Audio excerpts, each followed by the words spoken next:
Hey pedal people, it's been another year and that means time for another top 5 list where I do some hot nerd shit and talk about my favorite pedals that I got this year and also explain why I think they're cool.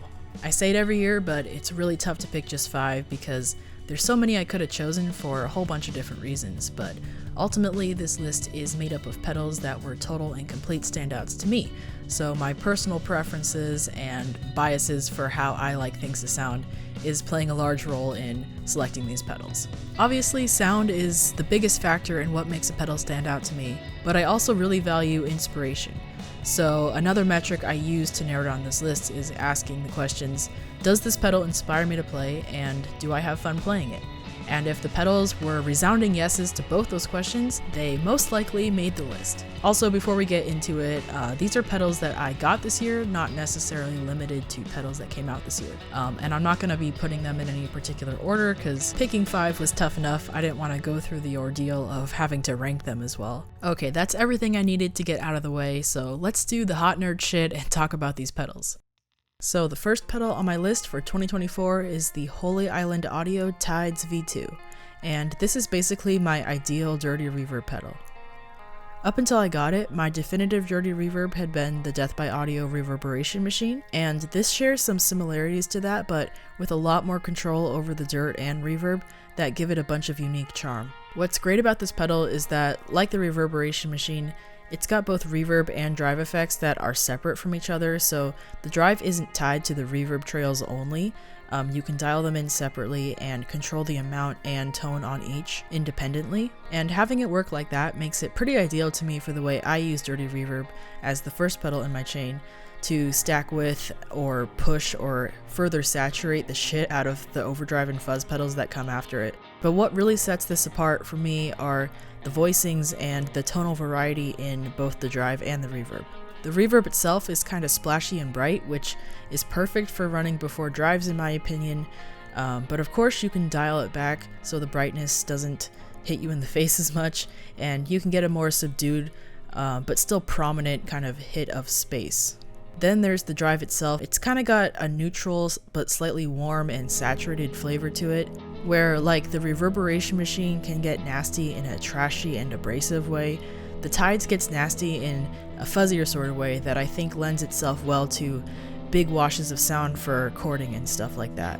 There's also an order toggle for if you want to run the reverb into the drive or the drive into the reverb, so it doesn't always have to be a dirty reverb. It's got a lot of very pretty, nice sounding, tame sounds in it, so when I'm not doing the washy or shoegaze stuff, I can still find a lot of use for it as kind of a splashy boost or just a plain good sounding reverb pedal.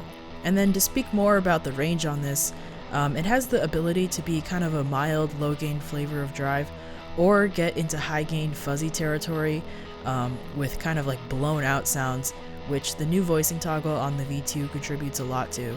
I personally like to use that toggle in the up position for brighter sounds, but if you do switch it down, it cuts out some frequencies in the high range and makes the pedal sound even more saturated, which is how you access those super blown out fuzzy sounds.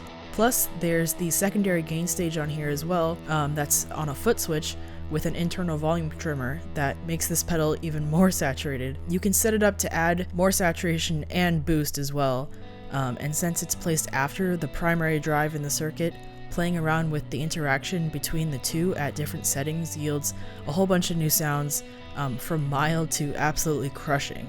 And that's the thing about this pedal, is that there's a lot of cool little details and features that aren't complicated but give you a ton of control over how you want to choose to use it and the way it interacts with your rig.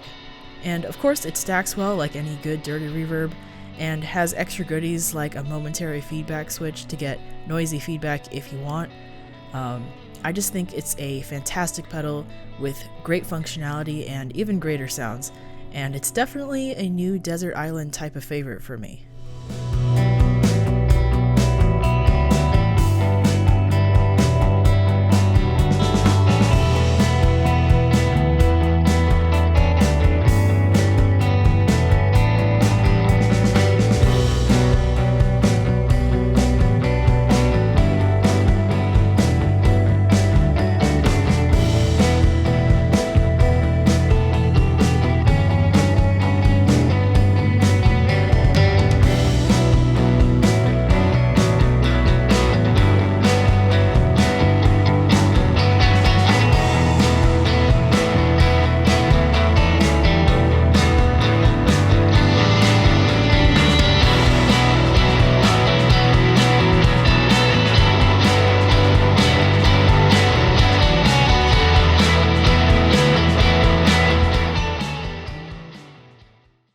This next pedal is one that I'm really excited about because its predecessor actually made my runner-ups for last year.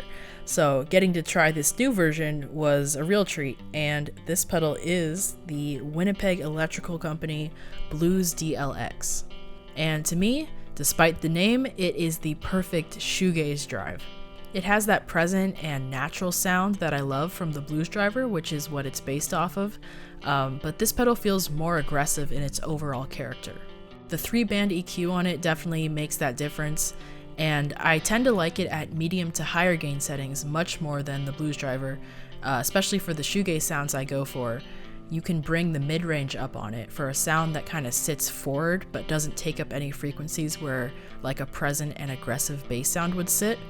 I will say it's more trebly and bright overall than the original Blues Driver, which gives it that kind of aggressive edge that I'm talking about, but it's also missing that fizzy character that you can find in the Blues Driver when you turn the gain up, and the DLX tends to get brighter, but it's more of a nasty, trashy, or kind of clingy sound, which is something I like about it for the kinds of music I'm into, especially if you're doing rhythm parts with a lot of reverb. It really cuts without sounding unnatural. And for higher gain especially, the bass EQ control is really helpful for dialing out any unwanted low end that I find with the BD2 gets kind of unwieldy at times. What sets it apart for me as the perfect shoegaze drive is not only its gain range, but its ability to be this sharp and aggressive and textured sound that sits really nicely with other effects.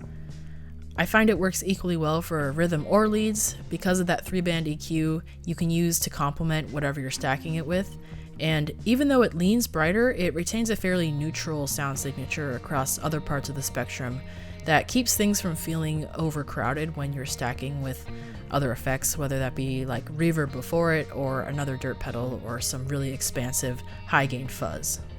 As far as a comparison to its predecessor, the Homework Series Blues, I feel like the DLX touches on a few of the sounds found in there, but also expands on them, making it feel like something completely new and different to me. So I wouldn't use this pedal the same way that I would the Homework Series Blues, just like I wouldn't use this pedal the same way as I would the Boss Blues Driver. It's got a different range and a different set of controls that change how I interact with the pedal, and that's what really makes it feel like its own unique new thing. And I haven't even mentioned the fuzz switch on here yet, which expands its gain and tonal range even more, so you can get it into like huge walls of fuzzy sound for rhythms, or almost even synthy low octave sounding stuff for leads, or you can just use it to kind of change up the character of the pedal from bright to dark. Like I said, the pedal leans on the bright side, but with the fuzz switch it really darkens things up, so having that on a separate foot switch is kind of like having a separate gain channel, which just takes an already cool and great sounding pedal and puts it over the top for me.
This next pedal on my list is something that maybe some of you who have been following my top 5 lists for the last few years won't see as a huge surprise, but it's the Champion Leccy Skitzy. I love Champion Leccy, there's no hiding that, but this is probably the pedal from them that I've been the most excited about.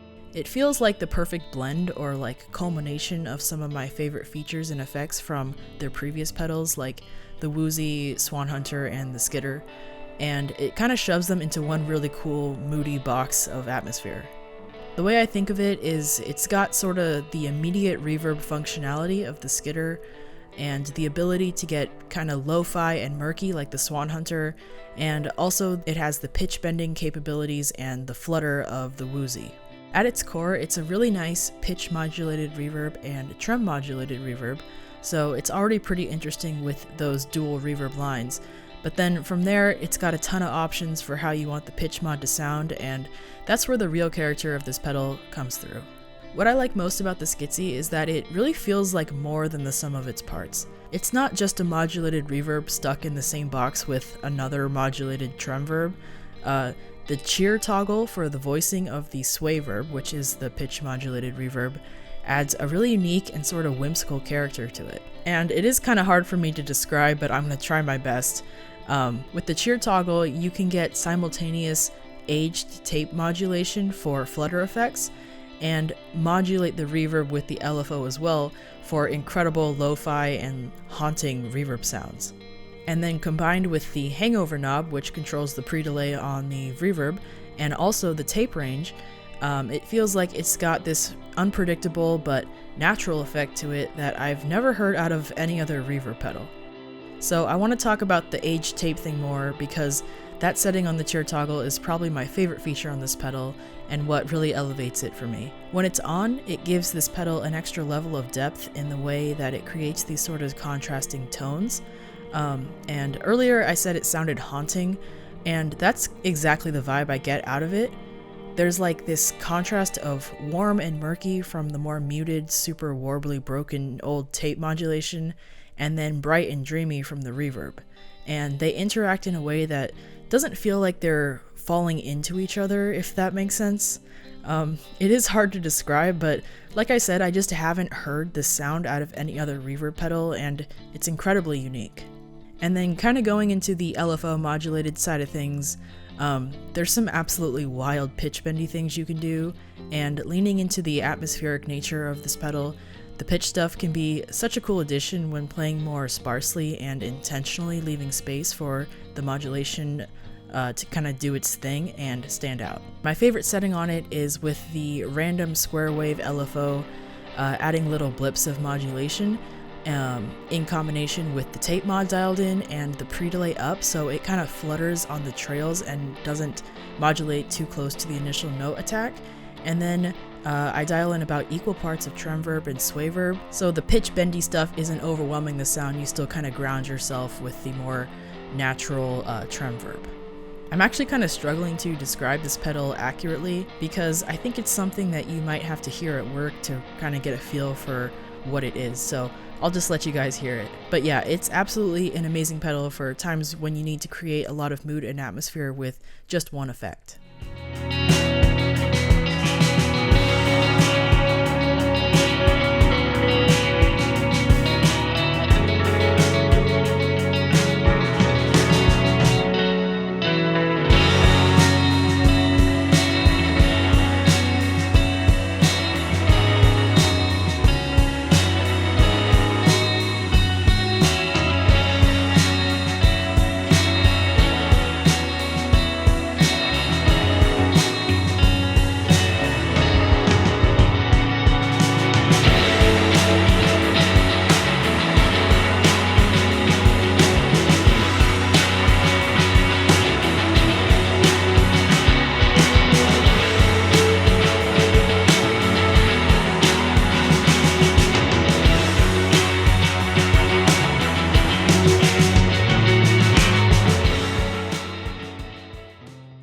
The next pedal on the list is one I was super excited to hear announced, and that's the Caroline Wave Cannon Zero.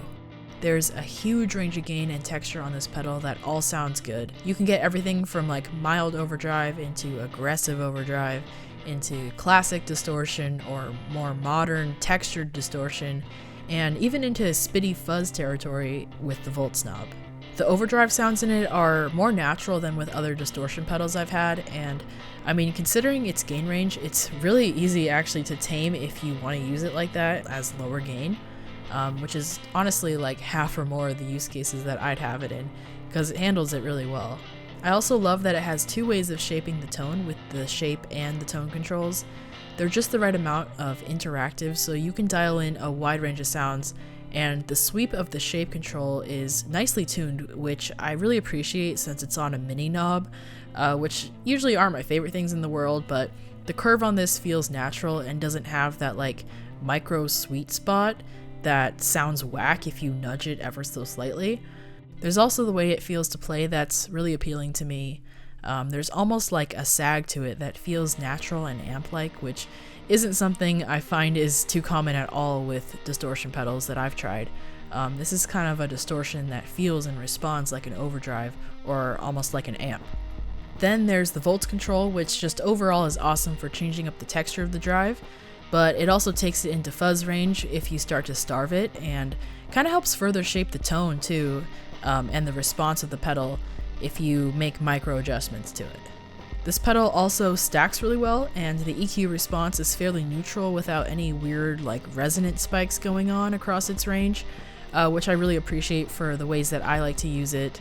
I think it sounds great with like a mid-heavy drive stacked into it if you want to use it for those more amp-like sorts of sounds I was talking about, or it also sounds great running alongside fuzz to really take advantage of how it can help sculpt the texture of the overall sound.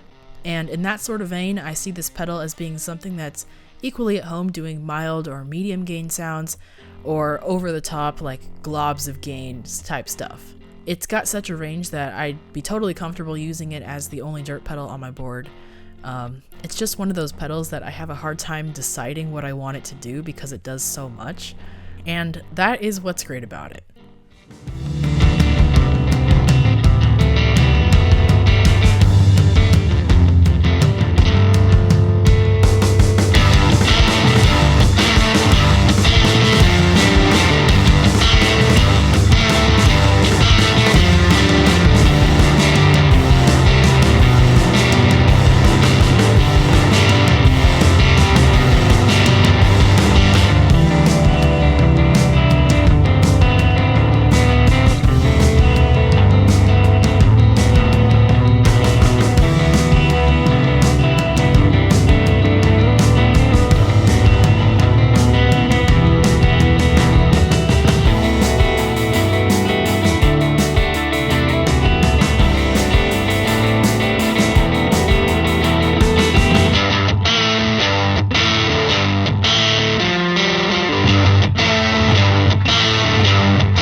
Now, to interrupt my own video, I wanted to share a list of honorable mentions because I just want to talk about more cool pedals, and while this is a top 5 video, this is my secret way of making it a top 10 video without breaking any rules or cheating or anything like that.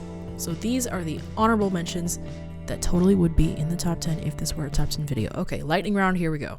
The first pedal is the Old Blood Noise Endeavor's Darkstar V2. And I've wanted this pedal for a super long time because I think it actually has the coolest artwork ever. That's not the only reason I got it, but I will admit that is a large part. And I got the Old Blood Noise Sunlight a couple years ago, which I really liked.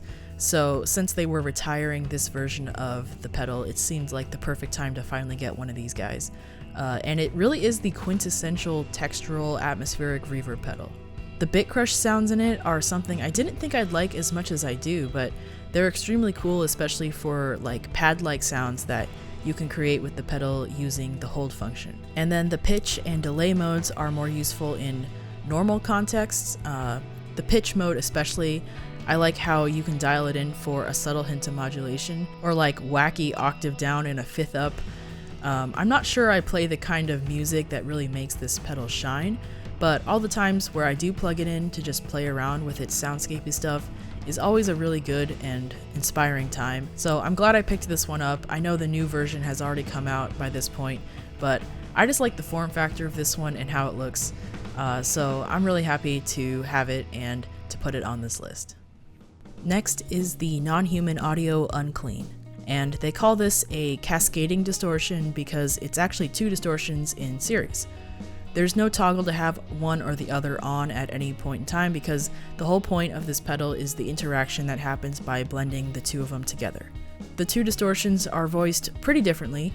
One's darker and one's sharp and bright, so there's a lot of range when you balance them in different sorts of ways. And that's what's really cool about it to me, is this unique functionality and the interesting textures you can get, because technically it is two distortions stacked into each other, which also gives it a nice feel when you dig in. There's that cool compression you get when you're stacking pedals, and when you get it to kind of medium or high gain, it has some super pleasing harmonics to it that set it apart from other dirt pedals. Also, I just really like the way the resonance or tone control on here works. It's cutting bass as you turn it up, which to me is way more useful than your standard tone control for stacking this pedal with other drives. Then there's the Silktone Overdrive Plus, and I think this is just a super solid meat and potatoes sort of drive pedal. It's really versatile, but doesn't have that kind of bland sound that has left me disappointed when I've tried other drives that kind of claim to do the same, covers all of your bases sort of thing. To my ears, this pedal pushes a bit of mid-range, and I like that it also gives you a simple toggle to cut bass. I don't know why, but I have this aversion to drive pedals that get more full the higher you turn the gain up, so having the bass cut in addition to the tone control is really nice on here. There's also a toggle for symmetrical or asymmetrical clipping to kind of make it more polite or more aggressive, and I flip between those two depending on my gain settings. But what's really insane about this pedal is the amount of gain on tap, especially with the second foot switch engaged. It can go full on like melt your face off distortion, and with the asymmetrical clipping in particular for the more aggressive sound, it's a super in your face, noisy, awesome shoegaze sound. And that was totally unexpected from this pedal, but a very welcome sound that really puts it over the top for me. Next is the Red Panda Particle, and there's not too many like weird bleep bloop pedals that I really bond with, but this one I like a lot because it does weird and blippy, but also has a lot of really easy to dial in practical effects for someone like me who isn't too sonically adventurous most times. What initially sold me on this pedal are the reverse effects and the pitch delay, which are sounds that I really like and usually aren't too wild or uncommon in more straightforward guitar music, so I'm mostly using it for those sounds, but it's honestly just been a really fun pedal to mess around with because the layout and controls are pretty simple and it's easy to come back to and do some exploring without having to dive into the manual every time. The reverse delay especially, as an effect, it's one of my favorite things, and I don't have many pedals that can do it, let alone so well and with a bunch of other cool features. So yeah, big ups to the Particle from me for a really fun but tameable bleep bloop pedal that has a lot of uses. And last but not least is the Caroline Shigeharu Germanium. The regular Shigeharu is my favorite fuzz pedal, so I was really stoked when this Germanium version came out. I actually didn't expect it to sound so different, but I'm really glad it does because it takes the core sound I love from the original and makes it more big muff sounding to me. There's that clarity from the original, but also more bass, which is probably what's giving me the big muff vibes. And then the gain range makes me feel the same way in that it has this more wide and fuzzy sound versus the regular Shigeharu's kind of laser focus. And again, like I said, there's the classic Shigeharu clarity to it that I really, really love. So it absolutely crushes huge sounding distorted chords while also retaining some semblance of the individual notes better than any big muff pedal I've ever tried. You can get it sounding a lot like a distorted amp too for like chuggy stuff as well if you turn the mids control up.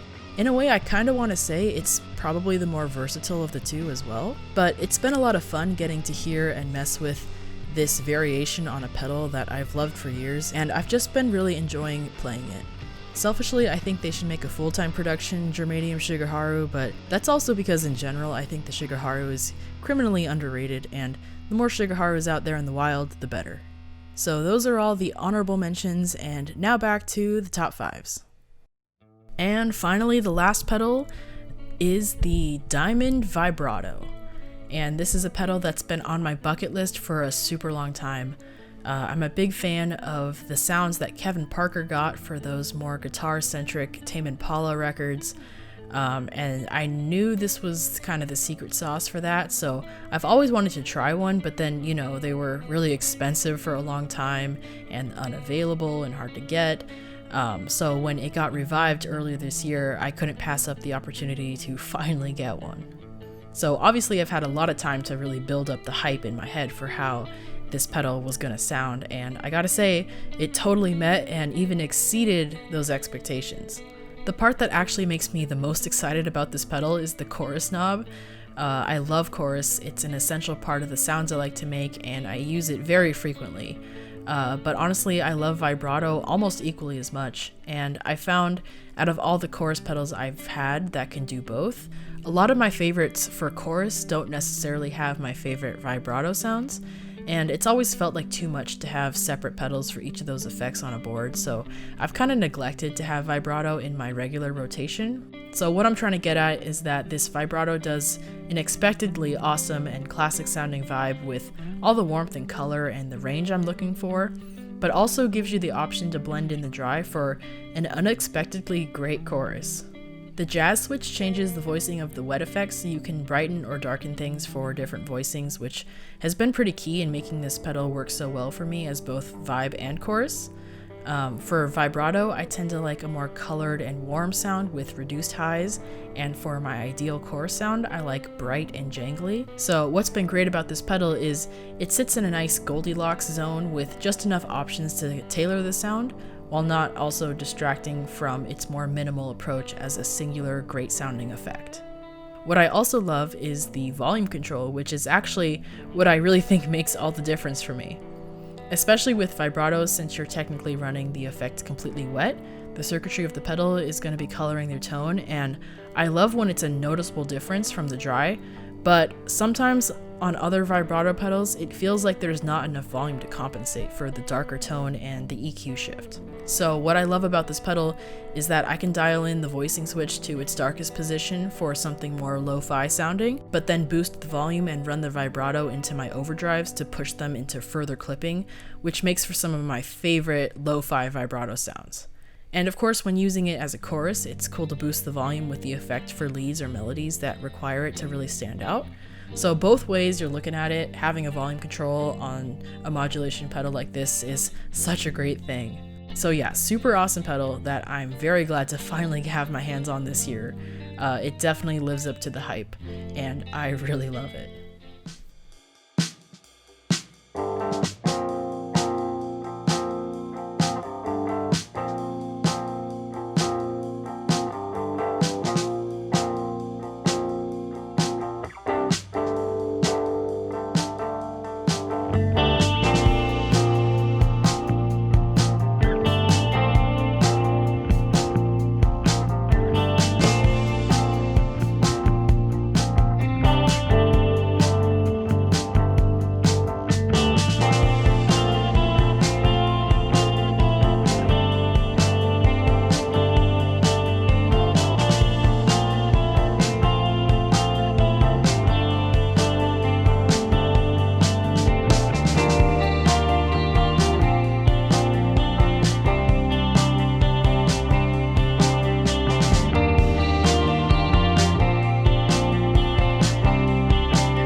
And that's the whole list.